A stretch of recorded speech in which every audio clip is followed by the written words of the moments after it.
Hello दोस्तों और स्वागत है आप सभी का आज के इस वीडियो एनालिसिस में जहां हम लोग बात करने वाले हैं यूपीएससी मेंस 2021 के जनरल स्टडीज पेपर 2 के बारे में।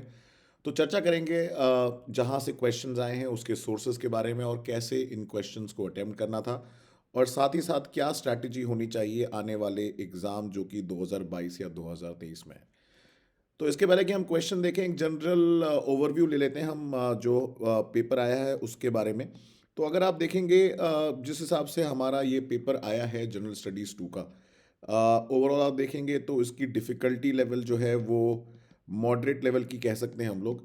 ईज़ी इसलिए नहीं बोलूँगा क्योंकि कई बार क्या होता है क्वेश्चन देख के लगता तो बड़ा ईज़ी है बट फर्स्ट ग्लांस में भले ही वो ईज़ी लगे लेकिन जब आप उसको अटेम्प्ट करते हो तो एग्जाम में पॉइंट्स जनरेट करना इतना इजी काम नहीं होता। इसीलिए बोला जाता है कि आप आंसर राइटिंग प्रैक्टिस करिए और ऐसे सवालों का एक रेडीमेड खाका बना के तैयार रखिए आप लोग।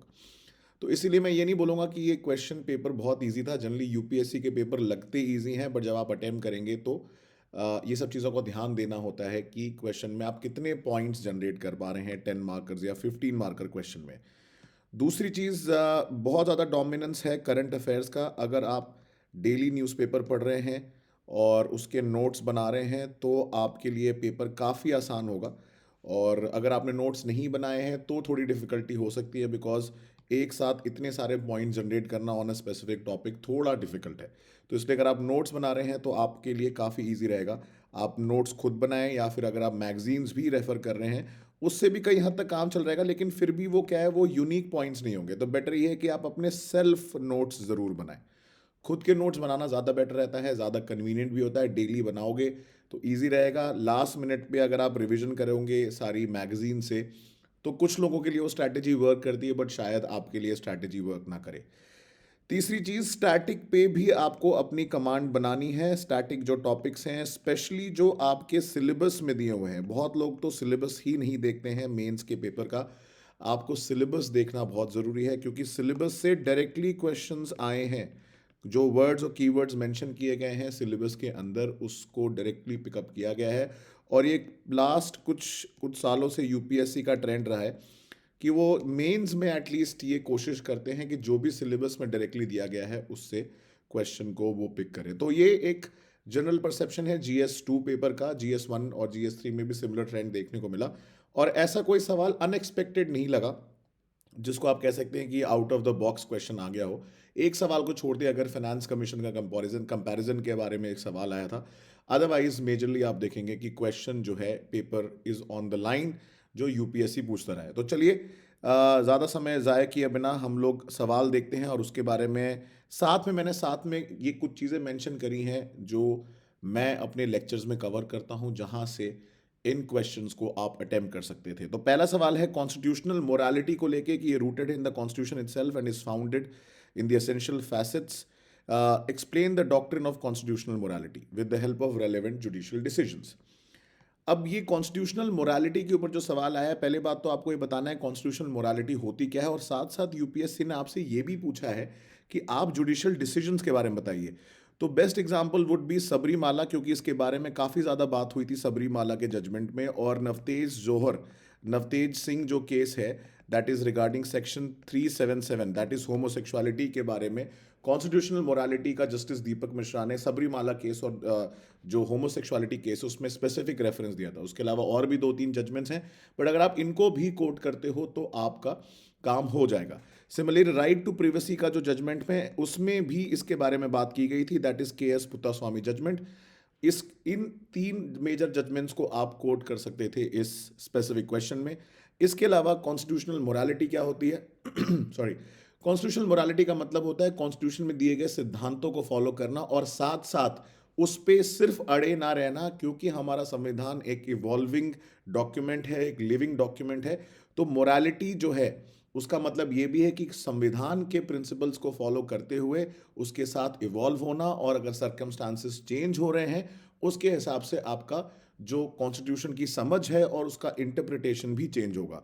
तो ऐसे पॉइंट जब आप लिखेंगे तो एग्जामिनर भी खुश होगा और आपको अच्छे नंबर देगा बिकॉज द क्वेश्चन स्पेसिफिकली जो डिमांड थी उसकी थी मोरालिटी के बारे में समझाना क्या प्रिंसिपल्स हैं, तो आपके चाहे इक्वालिटी का प्रिंसिपल हो, आर्टिकल 21 हो, 14 हो, या फिर अनटचेबिलिटी को हटाने की बात करता हो, ये सारे ही सारे प्रिंसिपल्स में आप देखेंगे मोरालिटी को फॉलो करने का एक इनडायरेक्ट रेफरेंस दिया हुआ है। तो मुझे नहीं लगता था ये सवाल डिफिकल्ट है। प्रॉबेबली अगर आपने इसके बारे में पढ़ा हुआ है, क्योंकि इसके बारे में लास्ट 2-3 सालों से इसके बारे में काफ़ी चर्चा हो रही थी। हाँ, ये है कि सबरीमाला और इन सब जजमेंट को अगर आपने पहले नहीं पढ़ा था तो शायद आपके लिए थोड़ी डिफिकल्टी हो सकती थी।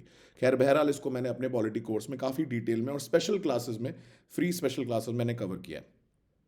सेकंड बोल रहा है discuss the desirability of greater representation of women in the higher judiciary. अब ये बहुत समय से बात चल रही है, बट इस बार सवाल क्यों पूछा गया, क्योंकि आपने देखा पहली बार सुप्रीम कोर्ट में ऐसा हुआ है कि एक साथ इतनी सारी महिला जजेस ने ओथ लिए, और सुप्रीम कोर्ट में one of the highest number of women जजेस इस समय है। बट सेम चीज़ शायद हाई कोर्ट पे देखने को मिले नहीं मिलेगी, या डिस्ट्रिक्ट लेवल पे देखने को नहीं मिलेगी।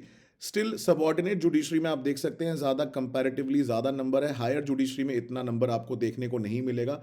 उसका सबसे बड़ा कारण ये है कि कोलिजियम सिस्टम जो है वो ट्रांसपेरेंट नहीं है, और कोलिजियम सिस्टम हाई कोर्ट और सुप्रीम कोर्ट के जजेस का एलिवेशन करता है, तो उसके बारे में आपको मेंशन करना है। साथ साथ रमन्ना साहब ने रिसेंटली 50% रिजर्वेशन की बात की थी कि महिलाओं के 50% रिजर्वेशन होना चाहिए इन इन दी हायर जुडिशरी, तो उस संदर्भ में ये सवाल को पूछा गया। तो आपको अपने विचार इस बारे में लिखने थे। अगला सवाल थोड़ा एक कह सकते हैं आप अनकन्वेंशनल था, क्योंकि 14th फाइनेंस कमीशन के बारे में पूछ लिया rather than 15th finance commission. तो 14th finance commission, generally finance commission के बारे में तो आपको पता ही होना चाहिए, स्टैटिक पोर्शन से आप कवर कर सकते थे। 14th फाइनेंस कमीशन ने क्या क्राइटेरिया दिया, डेवोल्यूशन 42% था।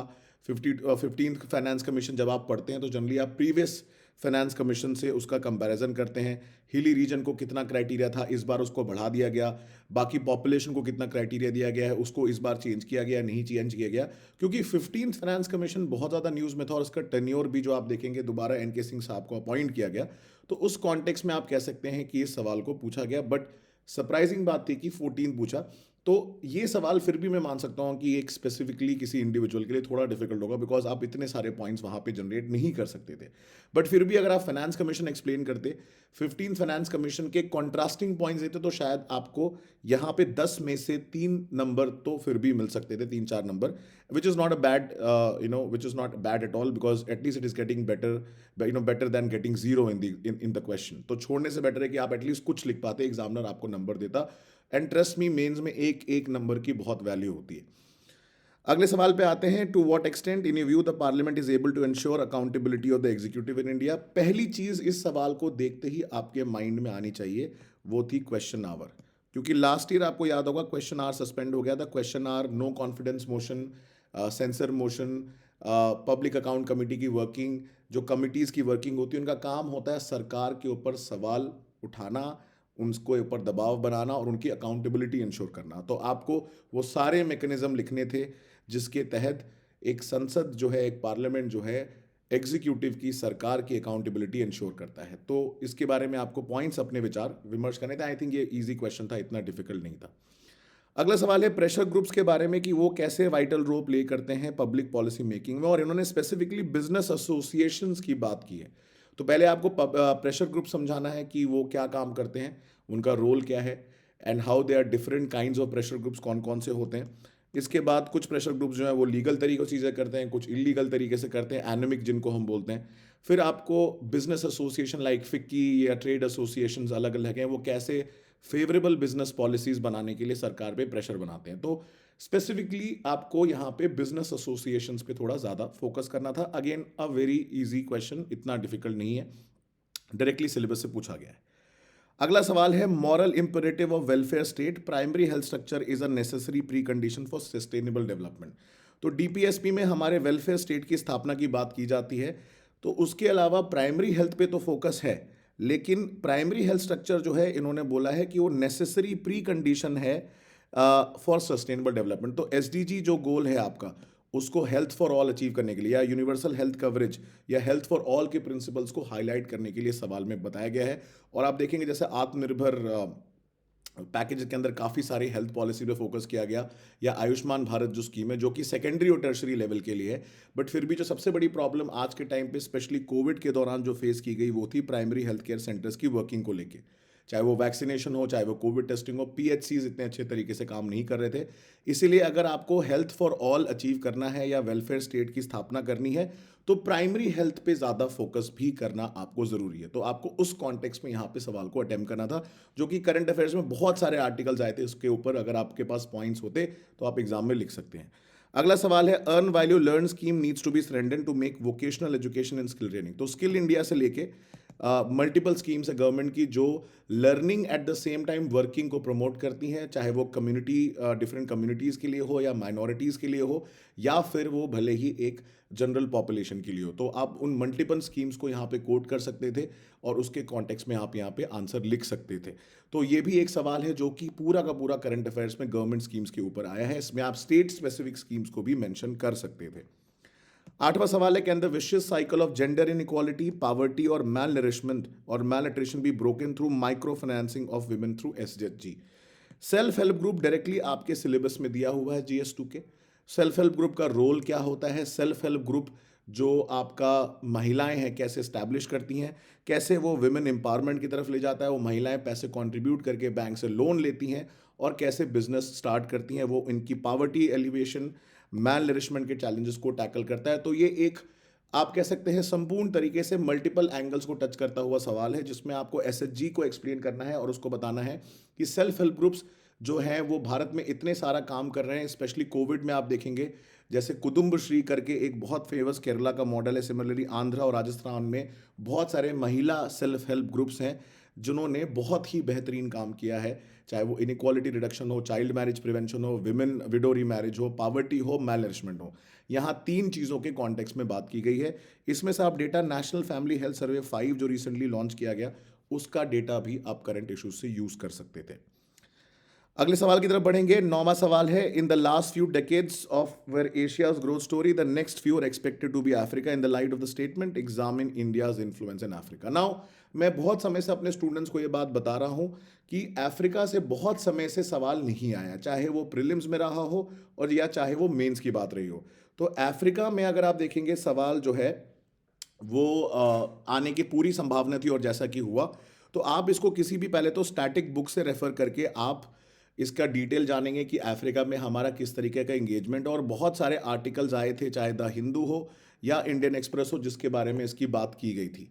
तो आप वहाँ से इन कॉन्टेक्स्ट में सवाल आंसर कर सकते थे। अफ्रीका एक बहुत ही पोटेंशियल वाला कॉन्टिनेंट है, डार्क कॉन्टिनेंट बोला जाता है। उतना ग्रोथ एंड डेवलपमेंट वहाँ नहीं हुआ है, बट रिसोर्सेज बहुत सारे हैं वहाँ पे, जिस कॉन्टेक्स्ट में आप यहाँ पे बताएंगे। इंडिया का हमेशा से इंगेजमेंट रहा और हमेशा फोकस एरिया अफ्रीका रहा है, आजकल तो बहुत ज़्यादा है, स्पेशली क्योंकि चाइना का वहाँ पे राइजिंग इन्फ्लुएंस है, वो इंडिया नहीं चाहता है। अगला सवाल सिमिलरली चाइना से रिलेटेड है कि यूएस जो है उसको एग्जिस्टेंशियल थ्रेट हो रहा है in the form of China that is much more challenging than the erstwhile Soviet Union. Soviet Union और जब अमेरिका थे तो बाईपोलर देश, बाईपोलर वर्ल्ड बटा हुआ था। अब क्या है, यूएस की पावर थोड़ी कम हो रही है, चाइना उसकी जगह भरने की कोशिश कर रहा है। तो क्या चैलेंजेस पोज कर रहा है from South China Sea to Indo Pacific या अफ्रीका हो या चाहे आपके ताइवान रिलेटेड इशू हो, मल्टीपल इश्यूज को टच करते हुए आपको यहाँ पे आंसर देना है। तो पहले जो थी हेगेमनी जो है थी अमेरिका की थी, वो अब चाइना करने की कोशिश कर रहा है। आप इसको कलोनियलिज्म 2.0 भी मेंशन कर सकते हैं इस कॉन्टेक्स्ट क्वेश्चन के कॉन्टेक्स्ट में। अगला सवाल सीबीआई को डायरेक्टली लेके है कि सीबीआई के जनरल और स्पेसिफिक कंटेंट सेक्शन जो section 6 of the DSP act है उससे सवाल उठाया है। चाहे वो कैलकाटा हो, चाहे वो छत्तीसगढ़ हो, चाहे वो महाराष्ट्र हो, चाहे वो आंध्र प्रदेश हो, चाहे वो कर्नाटका रहा हो, इन सारे ही राज्यों ने बीच में सीबीआई से जनरल कंसेंट हटा दिया था। दैट मीन्स कि अब सीबीआई की पुलिस की पावर वहाँ ख़त्म हो जाती है। सीबीआई हमेशा से एक फेवरेट टॉपिक रहा है यूपीएससी एग्जाम का, उस कॉन्टेक्स्ट में ये सवाल पूछा गया है। तो आपको सीबीआई के बारे में एक्सप्लेन करना था यहाँ पे, और इसमें आपको फेडरल कैरेक्टर कैसे अफेक्ट करता है सीबीआई उसके बारे में बात करनी है, और आपको सेक्शन 6 और 6A के बारे में बताना है डीएसपी एक्ट के, जहाँ पे जनरल और स्पेसिफिक कंसेंट की बात की जाती है। Similarly national human rights commission के बारे में सवाल आया है, that have contributed immensely to the protection of human rights yet they have failed to assert themselves against the mighty and powerful, analysing the structural and practical limitation such as the remedial measure. तो ये human rights act का amendment आया था, उस context में सवाल पूछा गया है। और एनएचआरसी को भी एक तरीके का टूथलेस टाइगर बोला जाता है क्योंकि इनके रिकमेंडेशन बाइंडिंग नहीं होते और मिनिमम ये 1 साल तक ही हुए जो इंसिडेंट हैं उन पे इंक्वायरी कर सकते हैं। इनकी खुद की कोई इन्वेस्टिगेशन नहीं होती है, पुलिस की हेल्प लेके इन्वेस्टिगेशन करते हैं। बट नेवरदलेस इनका रोल बड़ा सिग्निफिकेंट रहा है। आपको प्रोज एंड कॉन्स दोनों के लिखने हैं, इनके पॉजिटिव्स और नेगेटिव्स दोनों अटेम्प्ट करने थे एग्जाम में।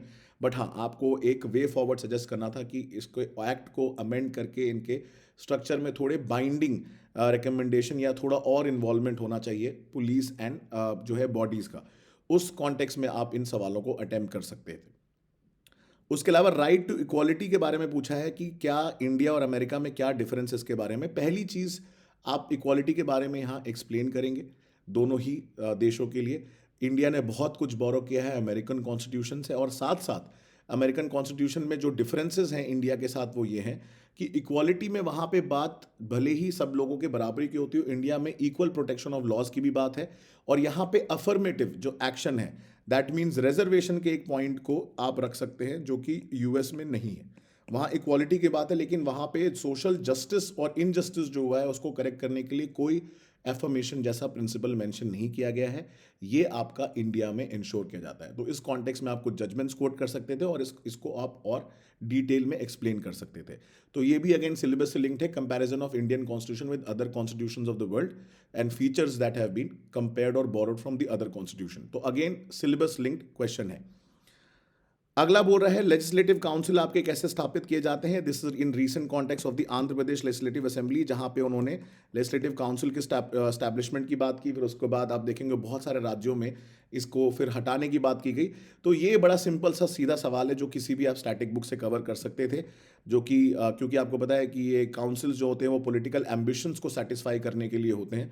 तो इनकी स्थापना की जाती है पार्लियामेंट द्वारा एक सिंपल मेजोरिटी से, लेकिन उसके पहले स्पेशल मेजॉरिटी चाहिए होती है फ्रॉम दी स्टेट असेंबली।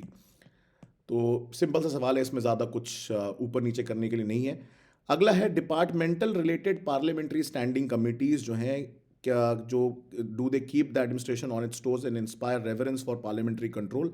तो ये पार्लियामेंट्री स्टैंडिंग कमिटीज़ क्या होती हैं, इनका रोल क्या होता है। तो there are two types of committees, standing committees and ad hoc committees. ये पूरा अगेन स्टैटिक से लिंक्ड है, बट आपको सूटेबल एग्जाम्पल देने के लिए बोला गया है, मतलब आपको करंट इशू से लिंक करना है। ये सवाल अगर आप देखेंगे लिंक्ड है रिसेंटली आईटी इंफॉर्मेशन टेक्नोलॉजी की स्टैंडिंग कमेटी, जिसको डॉक्टर शशि थरूर हेड करते हैं। और उन्होंने अभी रिसेंटली जो कंट्रोवर्सी हुई थी ओटीटी बिल्स, ओटीटी रिफॉर्म्स जो हुए हैं, चाहे वो ट्विटर हो या बाकी मीडिया प्लेटफॉर्म्स हो, उनको उन्होंने नोटिस इशू किया था। तो पार्लियामेंट्री स्टैंडिंग कमेटीज का काम होता है एक एडमिनिस्ट्रेशन को हेल्प करना, पार्लियामेंट्री कंट्रोल बना के रखना सरकार के ऊपर, साथ में लोगों के वेलफेयर के बारे में भी सोचना। इसमें मल्टीपल मेंबर ऑफ पार्लियामेंट्स इसके एक पार्ट होते हैं और वो हेल्प करते हैं सरकार को प्रॉपर फंक्शनिंग करने के लिए। साथ साथ पार्लियामेंट का जो काम है डेमोक्रेसी के प्रिंसिपल्स को इंश्योर करना, वो ये स्टैंडिंग कमिटीज़ करती हैं। तो आप और भी स्टैंडिंग कमेटी, चाहे वो स्टैंडिंग कमेटी आपकी फाइनेंस की हो या एक्सटर्नल अफेयर्स की हो, तो ऐसे कई सारी स्टैंडिंग कमिटीज़ रिसेंटली न्यूज़ में थी जिनको आप कोट कर सकते थे और इनके काम के बारे में आप बता सकते थे। 16वां सवाल है, क्या डिजिटल इलिटरेसी जो है particularly in rural areas coupled with lack of information communication technology accessibility hindered the socio economic development. ये सीधे सीधे कोविड के दौरान ऑनलाइन एजुकेशन की कमी को लेके आया है। क्या प्रॉब्लम्स फेस हुई, क्या चैलेंजेस थे।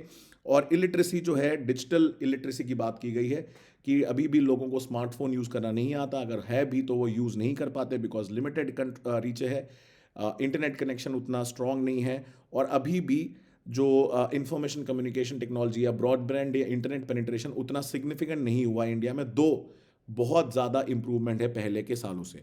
तो क्या सोशो इकोनॉमिक डेवलपमेंट, चाहे वो एजुकेशन हो, चाहे वो ई हेल्थ हो, चाहे वो अवेयरनेस हो, चाहे वो स्कीम्स के बारे में जागरूकता हो, उन सब डायमेंशंस को टच करते हुए आपको एक होलिस्टिक आंसर यहाँ पे लिखना था। अगला सवाल है, though women in post independent India have excelled in various field, the social attitude towards women and feminist movement have been patriarchal. Apart from education and women empowerment schemes, what intervention can help in this मिलियो।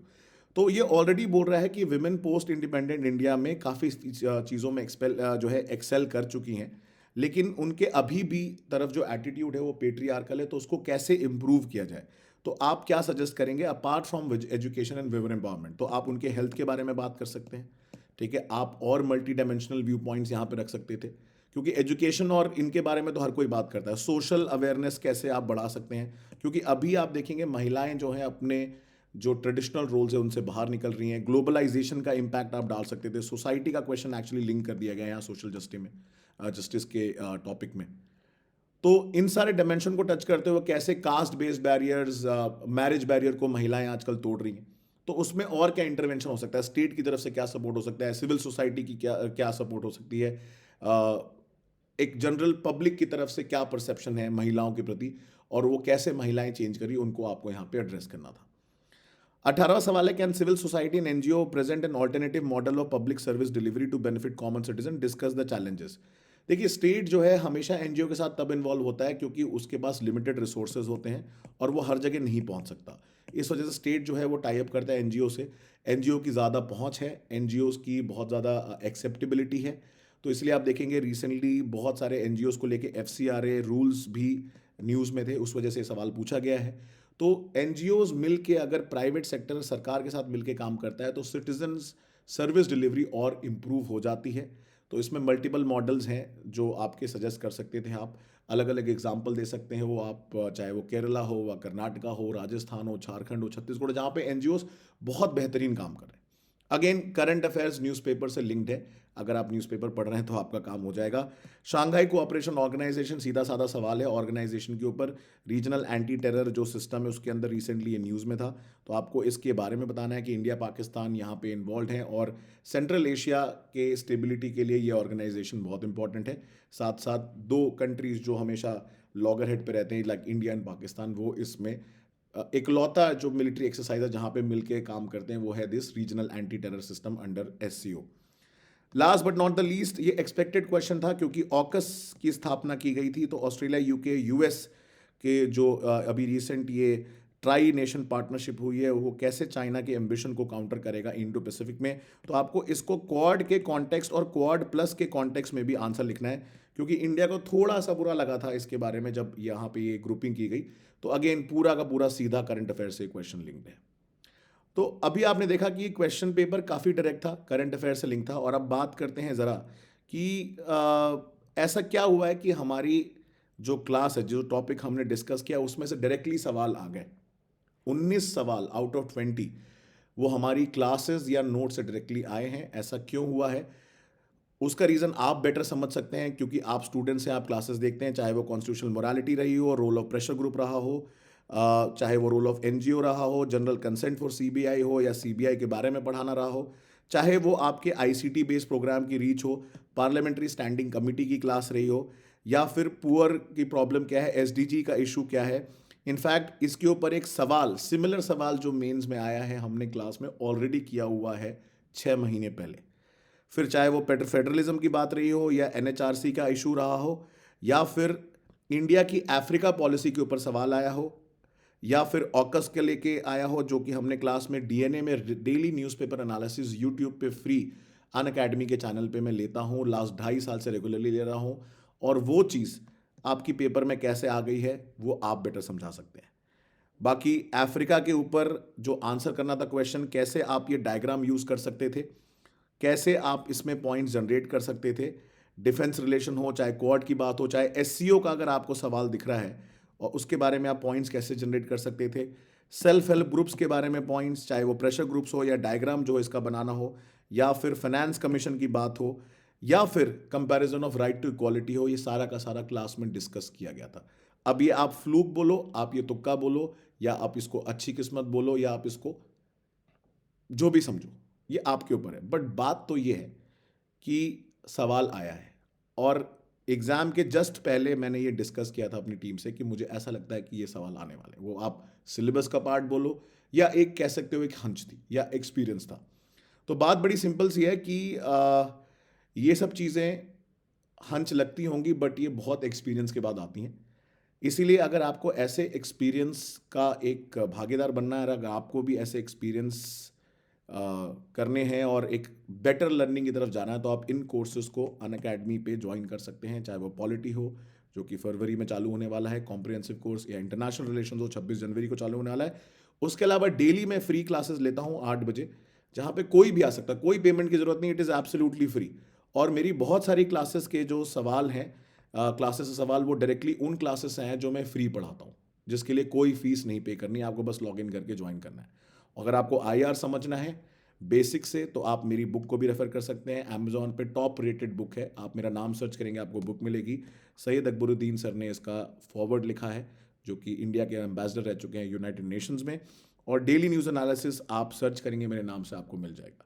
अगर आप हमसे जुड़ना चाहते हैं तो आप Deepanshu Singh official channel है टेलीग्राम पे, इस पे जुड़ सकते हैं। और इस वीडियो को अगर आपको पसंद आया, इसको लाइक करें, शेयर करें और चैनल को सब्सक्राइब करें। ऐसे ही हम GS3 का और GS1 का और डिटेल एनालिसिस लाएंगे और सिमिलरली ऐसे पेपर का एनालिसिस लेके आएंगे कि कैसे ऐसे पेपर को अटेम्प्ट किया जाए। सो बहुत बहुत धन्यवाद, थैंक यू। हम मिलेंगे नेक्स्ट वीडियो में। टिल नेक्स्ट टाइम, जय हिंद।